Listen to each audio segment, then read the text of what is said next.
Six-pack Lapadat. I just hit record. I literally was just hovering over the record, and my keyboard's so sensitive. So here we go. Six-pack Lapadat. We got Rory, Lynch, Amelia, Potter, and this is the European previews for the men's division. And as per usual, we will do from the lightest weight class on up to the heaviest weight class. And so that'll kick us off with the 59 kilo class. And Rory, I think you were handling that one. Yeah, sure. Nominated first in the 59 kilo class, we've got Anton Garcia, whose best total is 587 kilograms, which he did in Malta this year. He's actually competed twice since then, and his total has been down both times. And the other interesting thing to note is that he actually missed his opening deadlift in both of those meets, which is like a really terrible Mm. habit to get into. In saying that, I did message him last night and he got back to me and said that he's had the best prep that he's had in a really long time coming into this meet. He's managed to string together a number of consecutive training blocks with no interruptions, which he said is actually really unusual for him. So it sounds like he's feeling really positive coming into this, and he does have the highest nominated total. So I would be still keeping a really close eye on him. Um, Behind him, we have Ishitak from Great Britain, whose best total is 568 kilograms, which was in March of this year. And he also was in Malta and he came fifth. But he's incredibly hit and miss with his attempt selection. So he averages about 7 for 9. But in his last meet, his best meet, he went 9 for 9 and hit a phenomenal total. So if we see Ishitak having that day where he goes like 8 for 9 or 9 for 9 again and heading towards that sort of 600 kilo total range that he's done in training, then we could have a really close battle here. But if Ishitak comes through and goes sort of 6 or 7 for 9, I don't think we're going to see that. And I think we might have a little bit of a runaway. And then I will just for, I guess, completion's sake, Carlos Galejo Gonzalez from Spain. His best total is 547.5 kilograms, but that was actually quite a long time ago now. That was about 18 months ago in April of last year. He also has an appalling hit rate on his attempt selection. I went back and looked at all of his meets, and he's only made about 30% of his third deadlifts ever, which if we're Oh, talking wow. about this meet, which is likely to come down to, or, is possibly going to come down to the second or third deadlift, and it could actually get quite tight. Having that habit of missing deadlifts, and in particular missing third deadlifts, is not a good position to be in. Wow, yeah. I mean, it is relatively tight coming down to the in terms of a podium selection, but when you miss on deads, man, you really put yourself out. And it's missing on opening deads in terms of Antoine really does set you back because then you're stuck with, do you retake that opening weight or do you move up anyways? And that's when you get in that tricky, dicey position. Like you missed the first one on the technicality, you missed the second one on strength. Now you're really backed into a Yeah, corner. so one of those meets, he missed his opening deadlift on his opener, missed it again on his second, and only got it on his third. And so, you never want to be going 1 for 3, but you really don't want to be 0 for 2 coming into your third deadlift. Like that puts you in a really tough position where, like, do you risk bombing to go up and like maybe get on the podium or maybe move up a podium position? Like that's a really hard position to be in. Yeah, it's interesting as well because you said that Antoine, Ishtiak, and Carlos all have kind of like iffy hit rates there, and then obviously the top three, with Darius just kind of 5 kilos behind Carlos on nominations, but it's it just shows perhaps you'll not know exactly what's going to happen in the 59s heading into it if they all have that kind of hit to make ratio. Moving into the 66s now, the story here, obviously, Penn is a super duper heavy favorite. The big discussion really is, do we think Penna is going to break a world record? And we had discussed, me, Amelia, and Sophia Ellis, whether or not, he should. Obviously, he's going to Sheffield. Sheffield was based off of world records. And then we were also talking about how, look, if he breaks the record by 0.5, half a kilo, percentage wise, is that really going to hurt him a whole hell of a lot at Sheffield? Will it matter in the bigger picture? And we are kind of contemplating whether or not he'd do it. And I was thinking he probably will go for it. And then I posted up the poll, a massive landslide saying they think Penn is going to go for it. And Penna replied and said, I'm going all in and we're going for the world record at Euros. And that is typical Penna. I don't know if any of us are super surprised because Penna is like an, drop the hammer, all out type of guy, anyways. But that's really the discussion here in terms of the major storylines for the 66s. Rory, you were taking a look at the 66s. What are your notes, kind sir? Yeah, so the world record total is 710.5 kilograms. And really, Panna is a real runaway in this class, to be honest. And so I went through a lot of his training numbers and sort of estimated where I thought he would be at for each of those, sort of compared them to previous training numbers. And my estimate was that he's probably good for around 712 to 715. And so if we're talking about adding half a kilo to the world record, he's sort of bang on for that if he comes in and has a reasonably good performance. So I'm picking we're going to see him shooting for around about either 711 or 712.5 kilograms, because as you say, he's not going to want to jeopardize his Sheffield chances, but he has said more than once that he's not here just to win. He's not here just to be on the podium. Like, he is here to set the world record total. So I'm picking he's going to be shooting for it, and I think he has a really good shot of confirming that world record total at Euros. So in the Sophia Ellis, in yours episode we did last, Amelia, we all did over under if Penna hits the world record, and I said under in that he would probably get at Sheffield, but I pictured that he'd go for it. But he was the big game hunter that rises to the occasion, and when he's back to the wall, he's like that guy. But now I'm thinking, with the way the hype has been building in the last week, in the amount of, he's kind of piling on the pressure himself. I think because he likes those kind of situations like we saw at Worlds. I feel like if he's going to drag his feet a little bit and no one's chasing him, that's why I was wondering. But if it means this much to him, and it's because I was debating whether or not having it at Sheffield as well, just how all in he would be. But now I'm more convinced. And if I have to go over under, I think he's going over as well, if I'm honest. Yeah, I think I can't remember when we recorded the podcast with Sophia. I think I was definitely on the fence, and I was like, I might change my mind when it comes to the Euros preview show. And I think I'm more settled on over now, because he is, like you said, he's a showman and he's looking for that trifecta. Like, he didn't just want to tick one of those boxes. He wanted to tick all three, Worlds, get into Sheffield and take back his European title. And I think, he's not going to go halves on that. He's going to go 100% in. And I think just this year seems like his year, so in the sense of how it's gone so far, I'd like to think that he would shoot for over and he would get it. But like Rory said, I don't think he's going to go leaps and bounds over what it is now. I think maybe even by just half a kilo, just to keep it sweet going into Sheffield. It's like a remarkable story. Obviously, he was French national champion, European champion, world champion. And then in 2021, in 2022, he lost, the world title, bombed out at Euros. And I don't even know if he went to French nationals, if I remember. So he lost everything. And then if this year comes back, takes the French national title, the European title, the world title, and the world record, and goes to Sheffield, gets the invite to Sheffield. I mean, that's literally the best possible year he could ask for.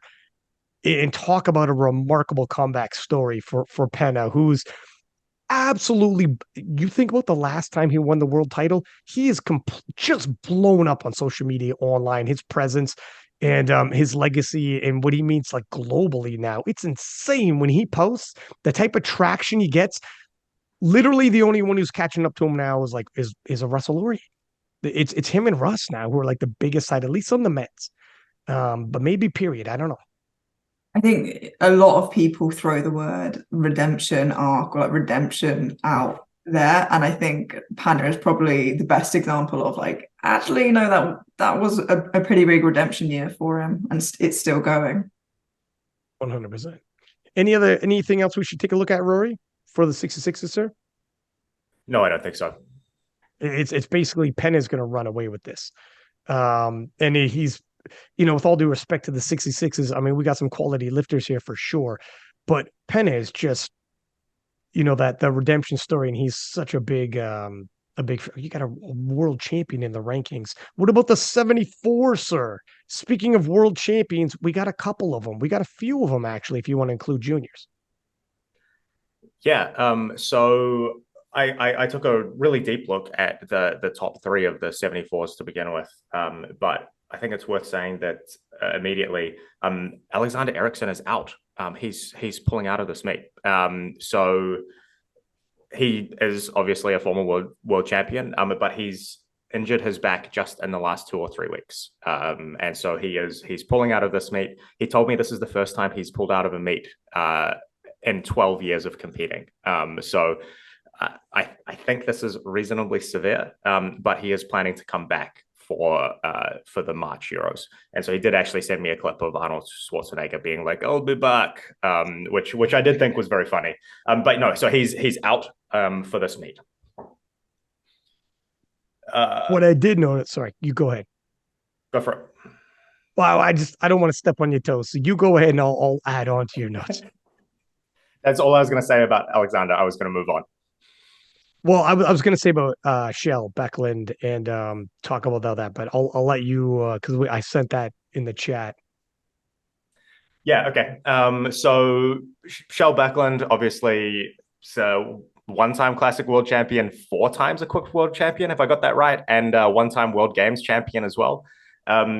His training is looking really, really good. So he did a 770 kilo total earlier this year. He did do it as an 83, albeit a light 83. And he's done a 760 this year at weight. So that was in Malta where he came fourth. He makes a lot of attempts, which kind of sort of like I touched on earlier, can make a big difference when it comes down to the line. But I'm just not sure that this is going to come down to the line, right? I think he's probably good for something around about a 780 at this meet.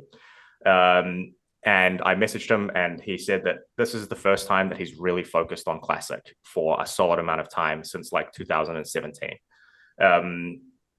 Training's been going really well. He's not injured at all. And so he thinks he's going over 780 as well. And so then sort of behind that, I would have Joshua Wright, whose best total is 742.5. And he is making like really good progress for somebody who's at this level. Like he's put almost 30 kilograms on his total in the last 18 months or so, which is pretty phenomenal. And he's feeling good. His injuries are gone. And he thinks he's coming into this for a PR total as well. But that puts Kjell sort of still 30 kilos ahead of him. So like I don't think this is going to be particularly close either. But I am expecting to see a really good performance from both of them. So Beckland, I posted on King of Lifts. He had, and this is gym lifts, obviously, right? But an SBD day where he did 780. So he is, I mean, we'll see what he does on the day, obviously. He hasn't really had any issues making weight previously, historically speaking. Is more injuries. People remember he's the one who had the rivalry with Taylor. They went 1-1 at the World Championships. He beat Taylor. Taylor came back and beat him. Then he went into Equipped. And a lot of that, he said, had to do with injuries on his hips. So he moved into equipment because the equipment actually gave him a little more stability in the hips and actually unseated Oleg. 17 world titles in equipped. And Shell comes over and breaks the win streak, becomes the GOAT Slayer. And for a long time, it looked like he's not going to return to Classic due to these injuries, particularly in the hips. And here he is with an SBD day of 780. Now that's in training. Maybe when he peaks and it's a platform, he goes heavier. Maybe he doesn't, right? We've seen both happen, but it's a nice little anchor benchmark to take a look at. Also, in the mix, we have Dylan Nelson from Great Britain, who's always in the mix for breaking that squat world record. A phenomenal squatter and capable of some big lifts. He's a big 74. We'll see how it goes for him.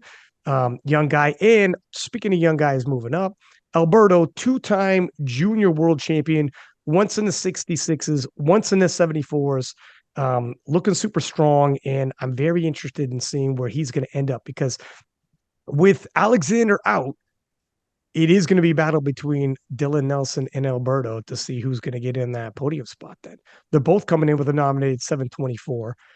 Um, Alberto eating into 74s and growing, and Dylan probably got some pretty big cuts. He's a big 74. I haven't checked in to see where his walking body weight is at, but if you meet him, I've met him in real life. He's a rather big 74. So we'll see. We'll have to see how it all shakes up. I know Alberto's getting stronger and stronger in the 74s. So I'm interested in seeing where his progress is. Yeah, they're both really big squatters as well. I think Alberto has the junior world record squat as well. And like you said, their totals are neck and neck going in.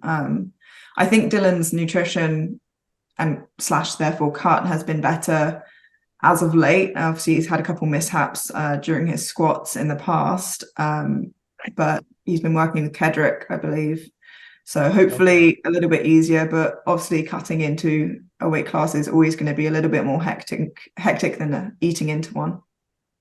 I mean, wasn't forget what competition was where he was squatting and throwing up and like I don't know if that was 2022 Worlds. I want to say that was it okay. It was South that, Africa, and it happened again at Manchester Open this summer as well, unfortunately. And is that because he changed his name? Like his name was Spew Shady because he kept throwing up while squatting. Is that was that weight cut related? Trying to rehydrate? Do we know? Because if it's happening multiple times.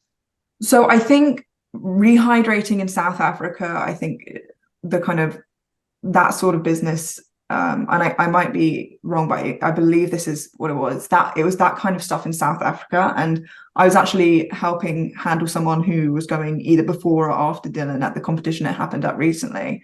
And he was just like, I don't know why this keeps happening. So I don't think Manchester, because he was working with Kedrick heading into Manchester Open. So I don't think that was like a nutrition issue, but maybe muscle memory. I'm not sure. Like hopefully it's the last of it. Yeah. Okay. Move any more notes from 74s? Should we move into 83s? I think the only other thing that I would want to say about the 74s is that I think next year's World Championships is lining up to look like a really good match. And so I think Shell's performance here is going to be sort of indicative of how his next year may go. And so what I'm looking for here is not necessarily how he does for Euro's sake, but how he does as part of his preparation coming into Worlds next year. So that's something that's on my mind while watching this class. Like underneath Perkins, I agree. Like there's Perkins, who's so crazy far ahead, it's ridiculous. But underneath him, there's a cluster of lifters that are going to be battling for the podium. And it's going to be all around 800 kilo type lifts. We'll see, because obviously Kale Johansson, you got Taylor Atwood. Let's see what happens with Taylor. And Shell is back. And, we Tim Monagatti, obviously he's going to be at Sheffield as well. So we have, and all of them are full well capable, and they're all relatively close in kilos. So the battles are going to be freaking fantastic underneath Perkins. And Perkins looks like he's going to have a considerable advantage walking in, but still be a good battle nonetheless underneath. But yeah, I agree. I'm interested in seeing how Shell does and if he's back to 100%. Moving into the 83s. Now, this battle is going to be interesting. I had these three top gentlemen on the podcast just last night. I recorded it. So I'm not sure when I'm going to drop it, if I drop this one first or whatnot. But who are listening to this one, you guys are going to want to have to check that one out, because Jurens, I was asking them if they thought Delaney Wallace was going to break the record at Sheffield. Some of them said yes, some of them said no. I won't get into that right now. You're going to have to check it out. However, Jurens did say if he had to break the record, he thinks he could at Euros. That's how good his prep is going. He said it's not out of reach. And that's 841 for anybody who needs a reminder. 841. Now, Jurens has hit 820.5 previously, and his lifts are looking good. I mean, they don't show everything, but his deads are on point. His squats are on point. And he's super confident. He's only going to go that heavy if he has to. And that's all going to come down to Enahoro, who plays his cards somewhat close to his chest, but gauging his confidence on that podcast. He also sounds like both of these gentlemen were saying essentially, when Russell Orhii comes back, previously they were almost participation awards when he's around. He's ahead by like 50 kilos, X, whatever. And they think when Russell comes back, it's going to be competition. These fellas in the Euros changed from boys to men in the past 2 years, and now it's going to be actually a scrap. It's not going to be, Russ isn't just going to come over and eat his food. So judging by how confident they are, I want to see what they're going to put up. Now, Jurens also said if his second attempt moves like he suspects, he's going to load up the world record, which is 321 kilos, I believe. So 705, 706 pounds ish. So we have a couple potential world records coming out of Jurens. Everything is going to depend on, because Jurens is obviously going to load up with the squat. And by the time the deadlift rolls around, his total, like Enahoro is going to do what Enahoro does and try to pull for the win. So we need to build that total. Let's see what happens with this third squat. If his third squat is that world record, we're right on point. And God knows how far he's going to push that total. But Enahoro's deadlift seems at certain times limitless. In terms of Eduardo Mazzucchelli, he's confident, but he also there was a poll I put up because Enahoro was kind of instigating this conversation saying, I think both Edo and Jurens could go for that world record, 321. Edo said on the podcast, let's not get ahead of ourselves. So Edo's previously hit 308, more likely to be 310 to 315 range on that squat. He's got a very big squat on him. He's got he's a 3 lift artist, but in comparison to when you got guys like Enahoro in the mix. But I'm anticipating, so that's 785. It's total a dip from the 800 he had hit at the Italian Nationals. Talking on the podcast, he anticipates being 800 and up, maybe a little over 800, the way he's pacing. So I think it's going to come down to Jurens and Enahoro, and Edo will stay close enough that if they push each other and start overreaching, for instance, Jurens misses his third squat because he loaded up too much, and now the propensity to miss the third deadlift is higher. That's when he's going to make a play to start moving up the rankings. But if not, I'm anticipating Edo to be pacing just over 800. And those fellas, Enahoro and Jurens, I think will be 820 and up. World record on, I'm sure, but I think 820 and up, judging by how they're talking. So this is some world-class 83s in the battle for the 83s. It's going to be tight. I don't even know who I'm going to pick here. Are we doing picks or are we just giving previews? We haven't been picking previews. Yeah, look at us bowing out. Look at us bowing out like cowards. It's a tight I'm comfortable on this fence. Thank you. What do you guys feel about this one? Because Enahoro has that final deadlift, but he hasn't hit at the 2 worlds that he pulled. In last Euros, he just got his opener. But is he due? If he ever hits that third deadlift, my God.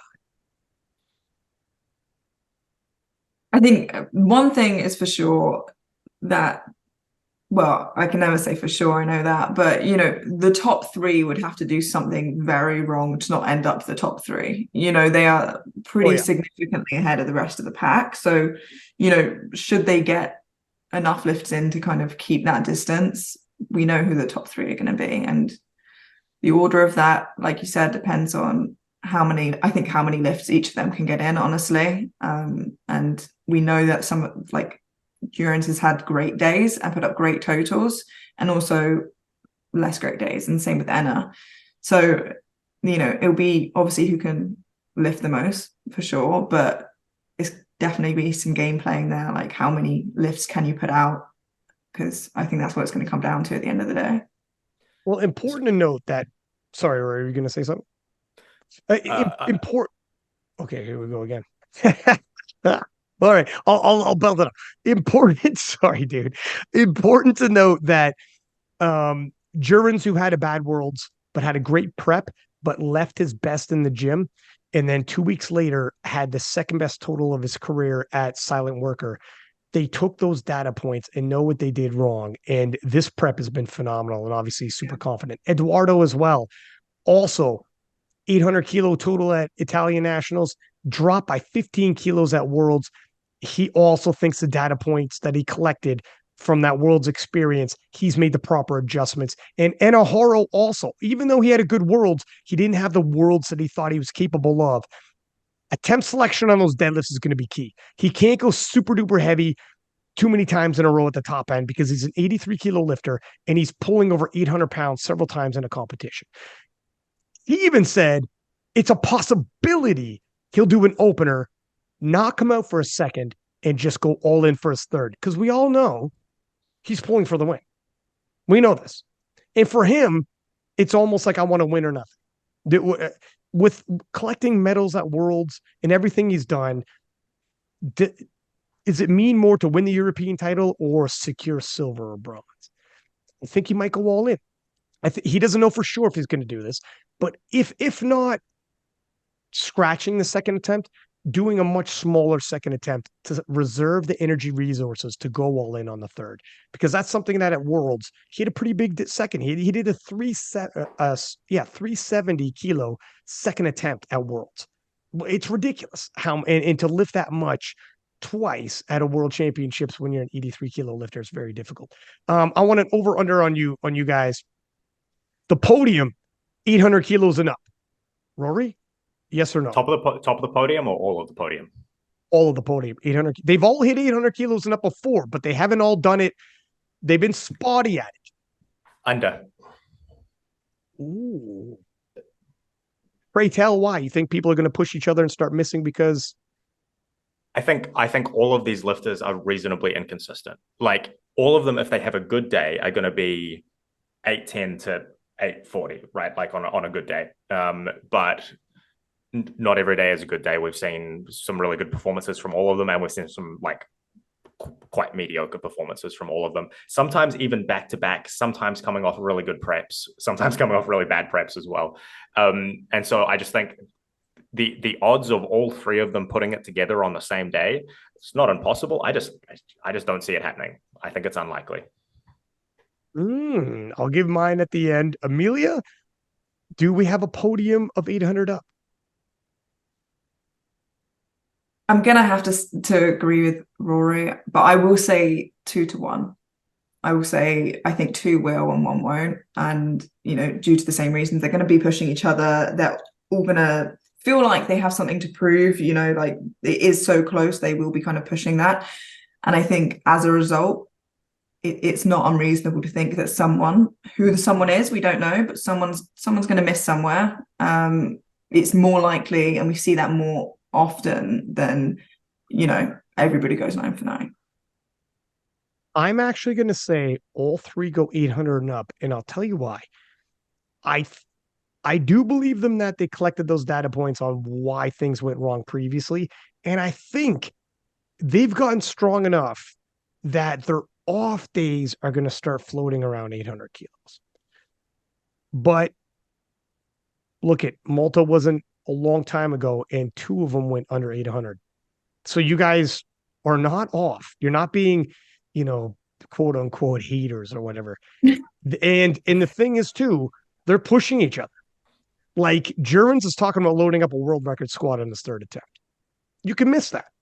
You can, obviously he's saying, if my second, I'm not going in there saying I need that world record. If my second moves like I want it to move, I'm going all in on it. But this is when, you teeter too much and you teeter over. So we'll have to see. It's a possibility. Perhaps he goes over 800, even if he misses his third squat though. I mean, it's tough to say. To your point, Rory, he's done 820.5. He's also dipped at like 780s again. So it's very difficult. They can be a little hit and miss. We'll have to see. But this is a good battle. And in terms of what this means for Worlds, these guys are all heavy hitters. And I don't have to tell anybody who's been paying attention. All of these guys are podium threats at the World Championships. And Enaharo pulls for the World Championship, period, the gold medal the last 2 years in a row. It'll be super exciting. If he can, here's my second follow-up question. 820 and up wins it, is the winning total. 820 and up. Rory? Yes. Yeah. I mean, I've been there when Durance has totaled that. I know he's had a good prep, and even though Enna's been more secretive about it, you know, like you said, if he gets that last pull, which you know he has the ability just to put on what he wants because he comes out last regardless, you know, and he will. And I don't know. I've got a good feeling like this comp might be the comp where he gets that last deadlift. You know. I think 820 and up will win it. And you pretty much just said you think Inohara wins because if Inohara only No. yeah, Right. yeah, you did. Yeah, you did. He only pulls for the win. Now you got to think about what you. Now you're thinking about it like, oh shit, that's true. He only ever does pull for gold.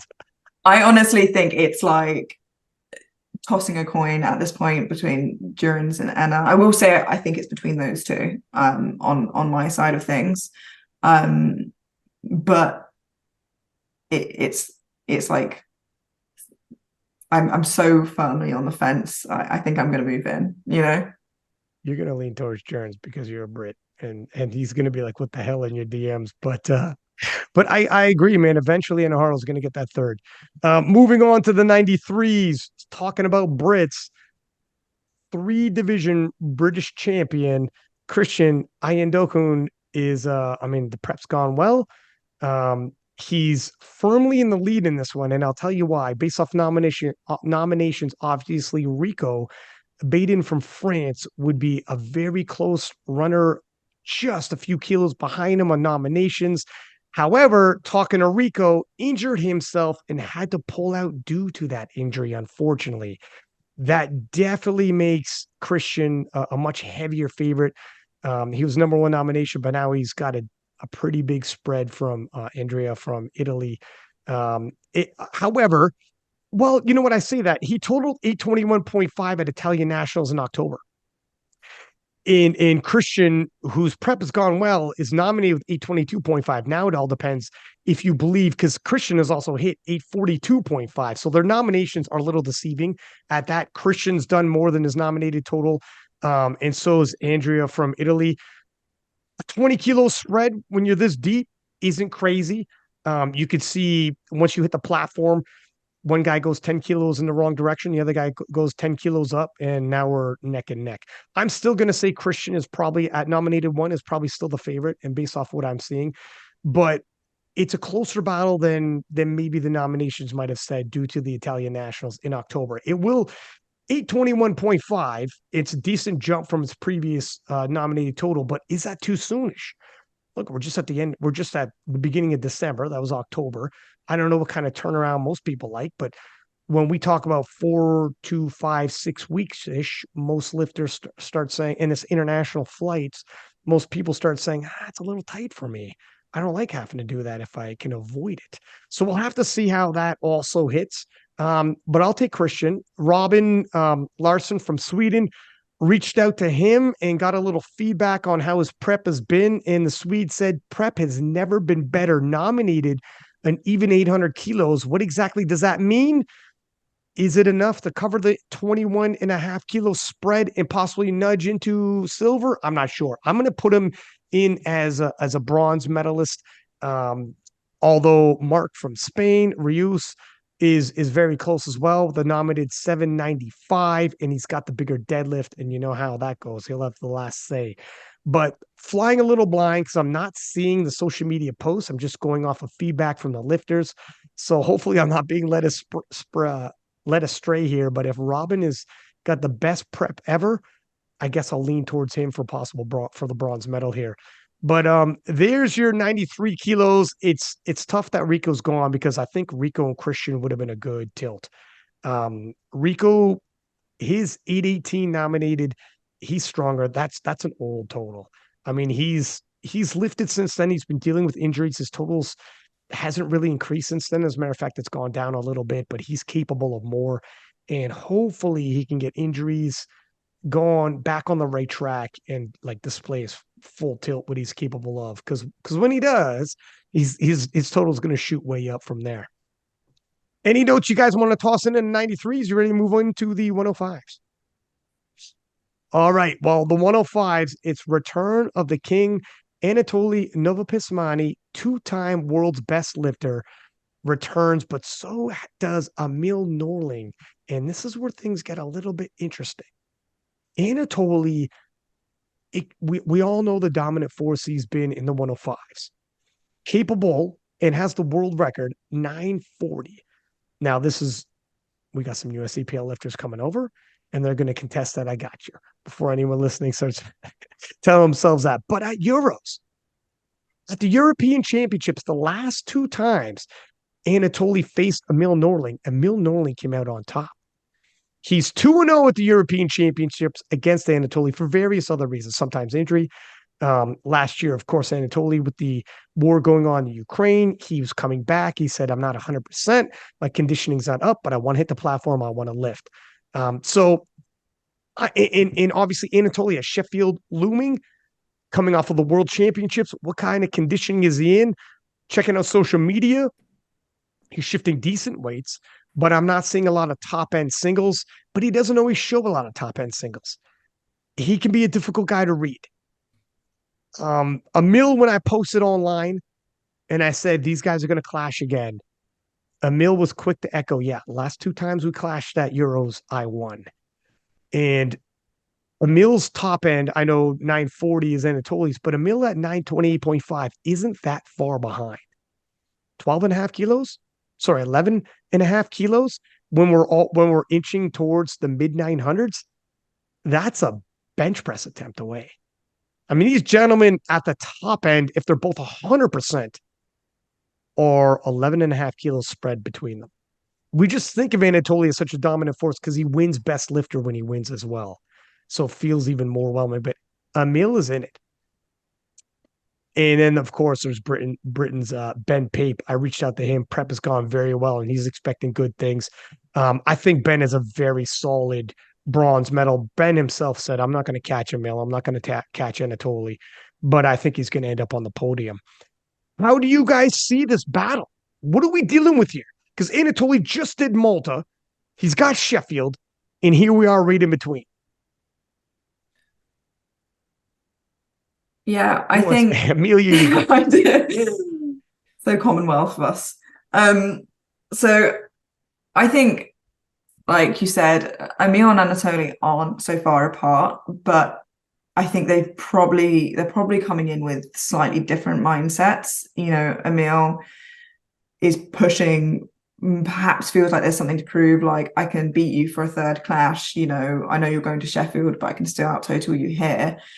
Whereas Anatoly perhaps is going in slightly more, I've got Sheffield in 3 months and, you know, sure, I'll push to win. I want another title, but, you know, it's possible he didn't even properly prep or peak for Euros because other than Emil, there isn't too much contention, you know, for the gold medal. So I feel like even though they're very close, they perhaps are approaching it. And this is just me guessing. I don't know. I haven't spoken to either of them, but I imagine they're approaching it slightly differently.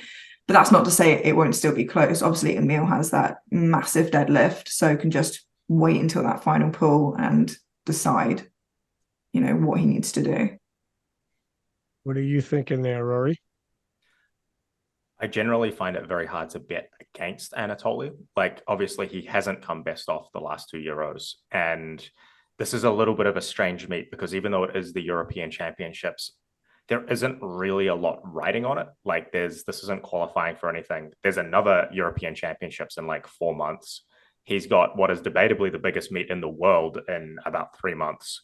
Does this meet matter if you're Anatoly? Like, do you care very much? And so on a good day, he's 940, 950, right? But if it was me or if I was coaching him coming into this, I probably wouldn't have treated it super seriously because I would be, you know, eyes on the real prize, which is Sheffield in 3 more months.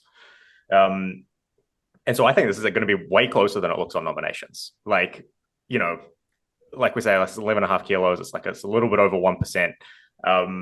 I suspect that Emil is going to be going 100% though, and Anatoly just might not be. Yeah. Well, here's a good question for you then. Because Anatoly, obviously, he doesn't want to get in a dogfight and push this world record too far anyways. it would be shooting himself in the foot for Sheffield. However, Emil is only 11 and a half kilos off the world record. I want an over under. Does Emil break the world record at Euros? And judging on if the social media has been very difficult because he hasn't shown his top end. I can't see exactly where he's at. He's confident, if that's an indication, but I'm not seeing the numbers to know to be able to add it up. So we're going off of intuition and possibly his confidence. I'm saying under. I'm saying under. I don't think Emil is capable of breaking the world record this time. Amelia, does he cover the 11 kilos? 11 and does he go 12 kilos more and break the world record?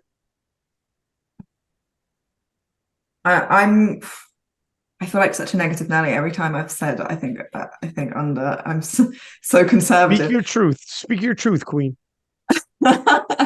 I'm gonna say he will push for it and perhaps miss it. I mean, he's nominated with a 380 total, 380 deadlift, which is some people's total, which is huge. But it's not that many more kilos, but when that is your top end, it feels like a lot more kilos to gain. Right. I'm going to say no. I'm going to say under as well, if I'm honest, but I want to throw it out there because you never know. Here's the thing. If inspired, and we've seen him inspired where he loads up in the last dead and pulls for the win. He's done it before to defeat Anatoly at the European Championships. When Anatoly won Worlds, came back and Emil defeated him at European Championships just a couple months later. He loaded up that final deadlift, and he's the miracle man with that final deadlift. He's been behind so many times and pulled out the unlikely win with that final deadlift. But I think you guys had a great point that I don't think Anatoly's going to push him too close to 940. I think Anatoly's probably somewhat going to jog to the finish line.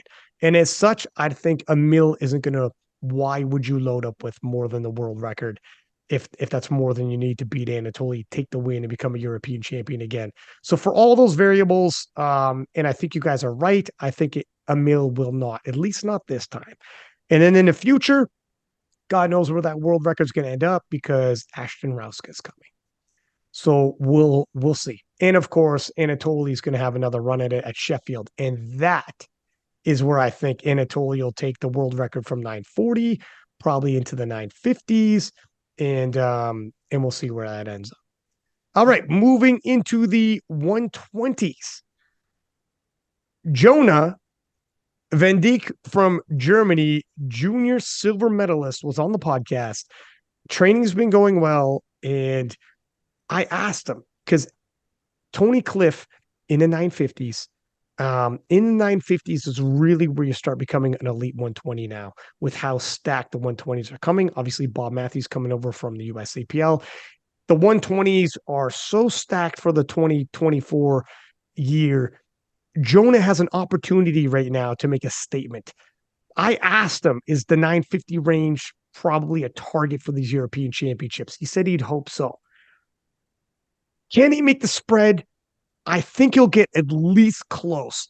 However, I know he's nominated with 906, but did you see in Indy's 395 deadlift that move oh so smooth? Now, I don't know if there was an SBD day.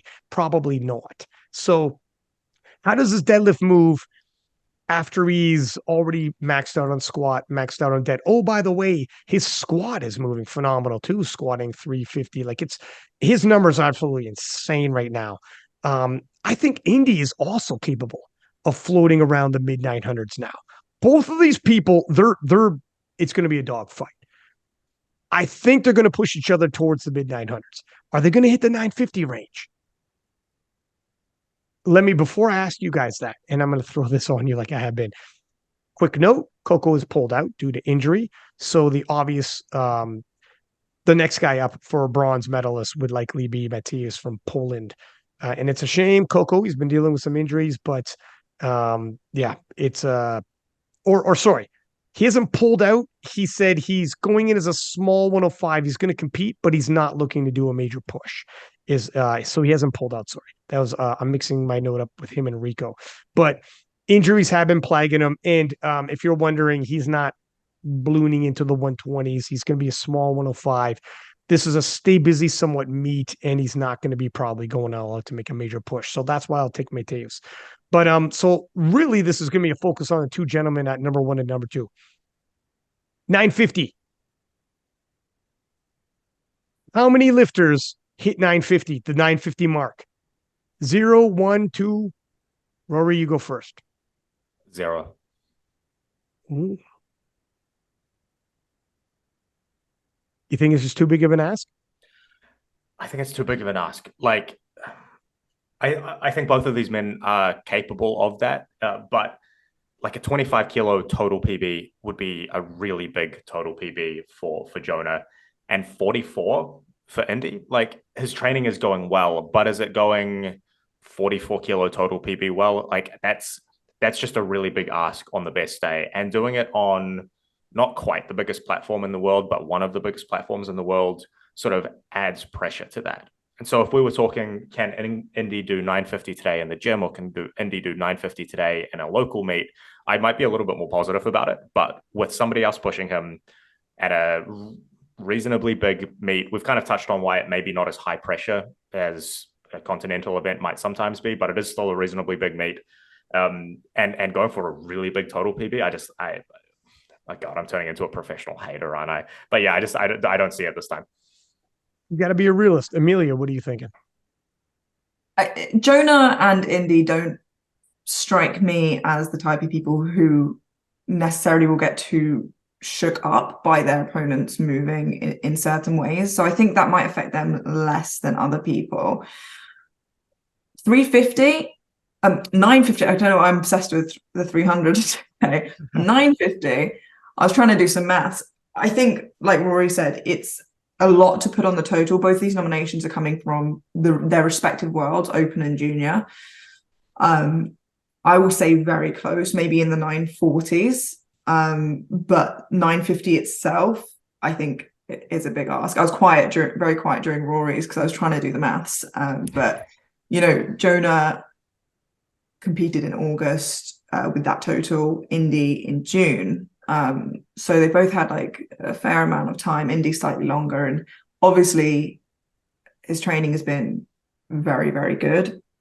But so I think like the 906 isn't indicative of anywhere near what he'll do on the day. 940s, I would say. I'd agree with you guys, actually. I think they're both by 2024. When those worlds rolls around, we're going to have several 120s, 950 and up. I think it's just too soon for these gentlemen. I think Indy, I could throw 10 kilos. I could see 10 kilos going on a squat. Is nominated 340. 10 kilos probably on that deadlift. He's nominated 386. But again, when he pulled 395, that wasn't maxing out on squat, wasn't maxing out on a bench press, and he could throw some kilos on his bench press as well. But to your point, 906 doesn't turn into 950, even with what I just said I'd throw onto his lifts, which is considerable, which is great progress, and he should be very proud of it. I do see him continuing this progress, and by next World Championships, Bob Matthews comes over, and it'll be a conversation of Bob Matthews, he's got 960 as a PR total so far. He's got to keep that if he's going to win, or go above, because he'll have several lifters behind him, either going 950 and up. So that's good. By the time Bob comes over, he's going to have some competition. Not yet. Jonah, probably the same. I think not yet. 926.5. He's done massive gains to get up to 926. And I'm sure he could. I don't think for Jonah, but he's the one where I'm not entirely sure, because he has done huge jumps. He's only been competing for a year in powerlifting and done massive jumps and still developing newbie gains and is a junior. So he's the one that when I do the math for Indy, it looks like he's pacing, but not yet. But Jonah, it's more difficult. He's also not showing as much on social media. So we're somewhat, and he doesn't train like that. He came on the podcast and said, like, it's going to be difficult to say. He does sub-max. He's very sub-max when he trains. He does a lot of bodybuilding style progression and training. So it's very difficult for him for us to tell and glean. On the podcast, he said mid 900s, but where he'll fall, I'm not sure. I'm very interested in seeing what Jonah ends up. Yeah, and I think they will both actually be quite close to each other. I think they may be both in the 940s at Euros. Like obviously Jonah makes up a lot of the squats are almost identical. Jonah makes up a lot of ground and bench, and then obviously Indy is the world record holder in the 120s. So, you know, they're evenly matched in different areas. I also think Bo or Barrack, the other British lifter, I think his total is going to be considerably higher than what it is on there. So I think he actually could be in contention for bronze against Matthias as well. Let me also say, oh yeah, and thank you for throwing that note. I also want to say, now that you bring up Jonah's bench press, world record is held by Dennis Cornelius, 253. Jonah's bench press is 250.5. I would be shocked if we don't see him make a run at that bench press world record at Euros, as long as everything's feeling good, obviously.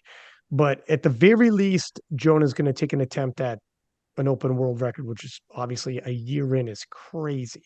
But his future's bright. And I'm interested just to see where he ends up as a measuring stick. Euros is very interesting to me for Jonah and his rate of progression. But yeah, it's too bad about Coco. And let's see with the rest of the 120s. Looking at the 120 pluses, shall we? And Timur is back. I asked him how his training was. He doesn't post a lot, but he did offer me training's been going very well. He's got a nominated 1008. He said he's looking to improve upon his European and world records. He has the world junior record. Keep that in mind. He's still a junior. So he's looking to break. Obviously, he's pacing for PRs then. He's got a 395 squat. I wouldn't be surprised at all based off of his feedback, not what I'm seeing, because I'm not seeing he doesn't show a lot, but his feedback would indicate maybe he's ready to break into the 400 kilo range in terms of squats. And his deadlift 388, he's not far off the 400 kilo range as well there. So it'll be interesting to see where he ends up. And Cenk Koçak from Turkey, asked him how his training is going. He also does not post very much, but he did tell me training is going along the lines of how Malta went. So we can anticipate he's a nominated 105.5. If he's going to end up around there, then and he's pacing the same, maybe he ends up. I mean, he's got an absolute monstrous deadlift. He's pulled 400. Let's see if he go into the 400s again and see where he ends up. He sometimes has been dealing with injuries, but judging off the limited information he gave me when I DM'd him on an update, he sounds like he's healthy. So and he's a big guy. He can shift some weight and he can go all in on the deadlift. If Timur misses, Cenk can load up on that deadlift. Timur's got a phenomenal deadlift, but Cenk should be able to outpull him. And who knows? I'm not entirely sure how this will shake up. It all depends on where Timur ends up by the time the deadlift rolls. Cenk has been a little hit and miss, when it comes to that deadlift, when it comes down to the final pulls. You never know what you're going to get. Rico Martin reached out to him. He told me for the first time in a long time, he's feeling amazing coming into this prep. Previous competitions, there's always been something. And he was just talking to his coach about it. He said before I had messaged, this time he feels like he's ready to make a statement. He's got a nominated 952.5, but he's capable of a lot more. I think we're going to see, I mean, I don't want to overstep, but he'll get closer to that 1,000 kilo range in terms of a total. I also want to give note, nominated way down on 8th, Stanley Odin from France. I know he's nominated with 890, but he has hit 940. So that's a deceiving nomination. He has squatted 362.5, 800 pounds. He's also deadlifted 362.5, 800 pounds. He's capable of squatting and deadlifting 800 pounds in the same meet. He's got a massive deadlift on him as well, and is definitely a podium threat. For him, it's really going to depend on Rico Martin. Now, Rico coming with 952.5 and Stanley coming with 940. If Rico wasn't 100, if I didn't get the message that Rico had said that he's feeling amazing, I would have really thought maybe Stanley has an opportunity here to pull off maybe a little bit of a bump and end up on the podium. But if Rico's feeling like he said he's feeling in the DMs, I would have really thought maybe Stanley has an opportunity here to pull off maybe a little bit of a bump and end up on the podium. But if Rico's feeling like he said he's feeling in the DMs, and he's due. He's due for that super meet, as they say. I think Rico's still going to end off on the podium, but Stanley is a threat, and we can't look past him.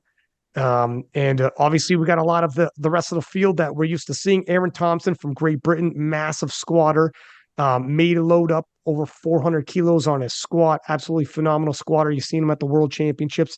Full well capable of pulling on the show. Steve Ringoat from Belgium, phenomenal lifter, been in multiple world championships. I mean, the guy's a grizzled veteran and one of the nicest guys you're going to meet as well. Nudie from Finland, another wily veteran. Any notes you guys want to add?